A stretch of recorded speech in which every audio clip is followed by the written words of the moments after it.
Yeah, I just had a question. You said that earlier that the two tasks that you do, one is sort of figuring out the tracking down the sort of communications of your adversaries, and the other is protecting the communications of officials. Right.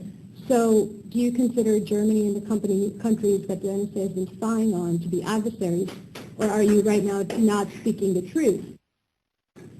I mean, do you consider Germany, etc., an adversary of these European countries, or are you right now not telling us the truth and lying when you say that actually you simply track you keep focusing on that, but clearly the NSA is doing a lot more than that, as we know. So I'm just asking for a clarification. What our foreign intelligence requirements are. So, I mean, you can define adversary as enemy, and clearly Germany is not our enemy, but would we have foreign national interests from an intelligence perspective on what's going on across the globe? Yeah, we do. I mean, that's our requirements that come to us as an intelligence community organization from the policymakers, from the military, from whoever, are global. So the adversaries, you actually mean anybody and everybody. There's nobody then by your definition that is not an adversary. Is that correct? That is not correct. Who is not an adversary? Well, okay. I can answer your question, but the reality No, I'm just trying to get the clarification because you told us what the two nodes of your work are, but it's not clear to me what that encompasses, and you're being fairly unclear at the moment about what you consider to be an adversary. Apparently it's somebody who's not just an enemy. So it's something broader than that, and yet it doesn't seem to encompass everyone. So what is the... So for us, our business is apolitical, okay? Okay. We do not generate the intelligence requirements. Right. They are levied on us, and so if there is a requirement for foreign intelligence concerning this issue or this region or whatever, then that is, if you want to use the word adversary, you can, we might use the word target. That is what we are going after. That is the intelligence target that we are going after because we were given that requirement.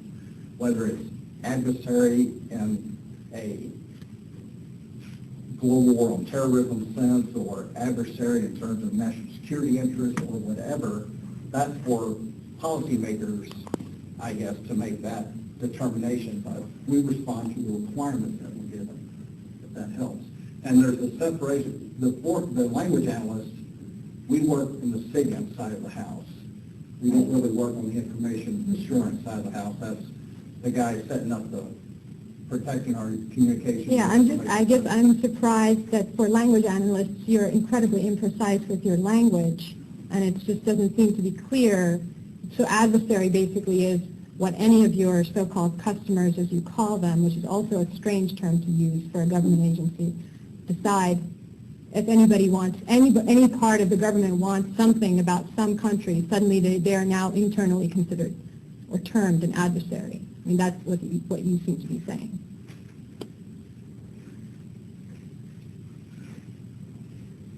I'm saying you can think about it using that term.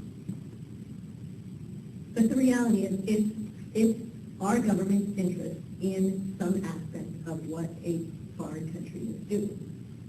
Right. So adversary can be anyone.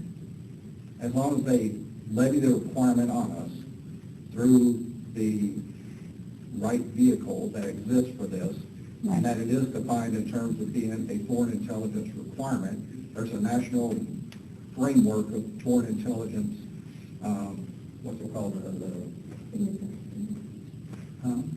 Yes, the National Prioritization of Intelligence Framework or whatever, that determines these are the issues that we're interested in, these are how they're prioritized. Your slide said adversary, and I agree with you. I mean, I think target would probably be a little bit better, but it's not actually just a word game. The problem is that these countries are fairly, I mean, it's one thing, I think Afghanistan probably is not shocked to realize that they're on the list to be surveilled. I think Germany seems to be quite shocked at what has been going on. So this is not just a word game, obviously, and you understand that as well as I do. So it's very strange that you're selling yourself here in one particular fashion. It's absolutely not true. I don't think we're selling ourselves in an untrue fashion. Well, this is a recruiting session, and you're telling us things that aren't true.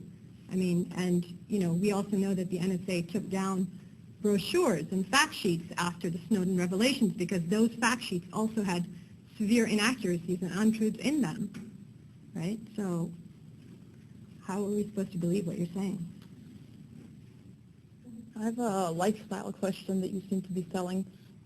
It sounds more like a colonial expedition. The globe is our playground was the words that you used, the phrasing that you used, and you seem to be saying that you can do your work, you can analyze said documents for your so-called customers, but then you can go and get drunk and dress up and have fun without thinking of the repercussions that your information that you're analyzing has on the rest of the world.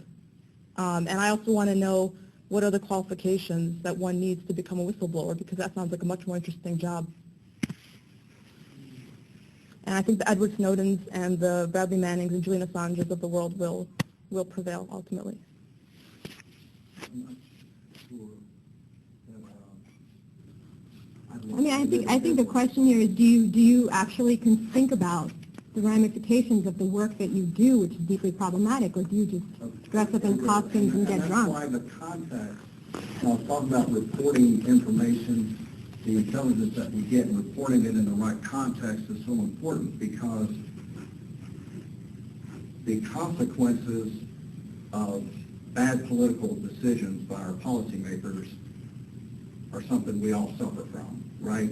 And people suffer from the misinformation that you pass along, so you should take responsibility as well. And we take it very seriously that when we give information to our policymakers, we do give it to them in the right context so they can make the best decision with the best information available. That's why we don't just tell them this happens. That We was tell what them. Clapper was doing when he perjured himself in front of Congress, was giving accurate information when he said we do not collect any intelligence on United States citizens. Oh no, it's only occasionally, perhaps unintentionally. Or was he perjuring himself when he made a statement in front of Congress under oath that he later declared to be erroneous or at least untruthful answer?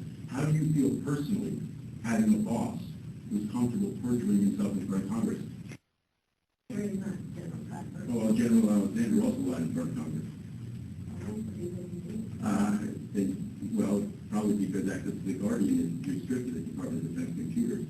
I'm sure that they don't encourage people like you to actually think about these things. Thank God, men like Edward Snowden, who your organization is now part of a manhunt, trying to track down, trying to put a little hole somewhere for the rest of his life. Thank God they exist. And why are you denigrating anything else done with language? We don't do that. We don't read cultural artifacts, or we don't read poetry or things like that. There are other things to do with language than joining this group, okay? And this job isn't for everybody, and that's part of the reason for coming out here is that academia is a great career. So is this job for liars? Is that what you're saying? Because, I mean, clearly you're not able to give us forthright answers.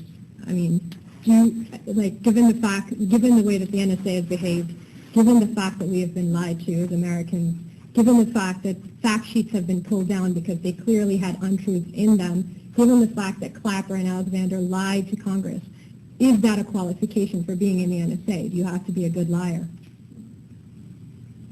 I don't consider myself to be a liar in any fashion. And the reality is, I mean, this was billed as if you are potentially interested in an NSA career, come to our session. If you're not, if this is your personal belief and your understanding of what has been presented, then, there's nothing that says you need to come and apply and work for us. We're not here, our role as NSA employees is not to represent NSA, the things that are in the press right now about NSA to the public. That's not our role at all. That's not my area of expertise. I have not read. Right, but you're here recruiting, and so you're selling the organization. So, I mean, I'm less interested in what your specialized role is within the NSA. I don't care. The fact is you're here presenting a public face for the NSA, and you're trying to sell the organization to people that are as young as high schoolers, and trying to tell us that this is an attractive option in a context in which we clearly know that the NSA has been telling us complete lies. So I'm wondering, is that a qualification? I don't believe the NSA is telling complete lies. I do believe that, you know, I mean, you can read a lot of different things that are portrayed as facts.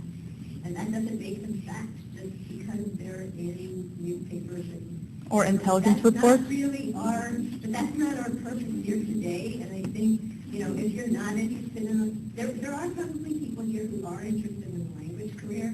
The trouble is we can't opt out of NSA surveillance, and we don't get answers. So we actually, you know, it's not an option. You're posing it as a choice, like, oh, you know, people who are interested can just sit here, and those of us who are not interested can leave. If I could opt out of NSA surveillance and it was no longer my business, that would be fine. But it is my business because all of us are being surveilled. So we're here. Correct.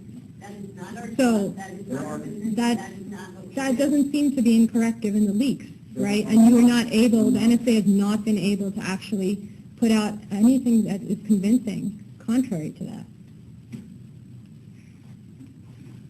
I don't understand what's wrong with having some accountability. So, you know, if you wanted to have We cop-out. We have complete accountability, and there's absolutely nothing that we can or have done without approval of the three branches of the government. The programs that were Did enacted. you read the New York Times? Did you read about this illegal wiretapping? Why are you lying? Did you read Out of the respect Senate for Judiciary Review on us? Judiciary Review that said there have only been 50 instances, and they were all documented and done correctly with the fight report, and the system is violent. Well, so what do you think of the final report that said that one of the NSA's program was violating the Fourth Amendment right to nationality of Americans, but it's a big old secret, and only people like you who are comfortable not talking to their wives when they get home about what they do over there are able to see the top secret things.